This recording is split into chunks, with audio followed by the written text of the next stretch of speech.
Day 35 of 365 Bible Stories.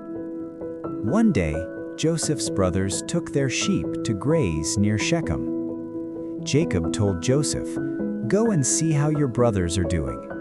So Joseph set out and eventually found them in Dothan. When the brothers saw him coming from a distance, they pointed and laughed.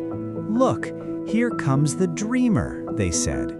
"Let's throw him into a pit and see what happens to his dreams." But Reuben, one of the brothers, wanted to protect Joseph. "Let's not kill him," he said. "Let's throw him into a dry well instead." Secretly, Reuben planned to return later and rescue him after the others had gone. As soon as Joseph arrived, the brothers rushed at him, knocked him to the ground, tore off his colorful coat, dragged him across the desert, and threw him into a deep, dry well where he could not climb out.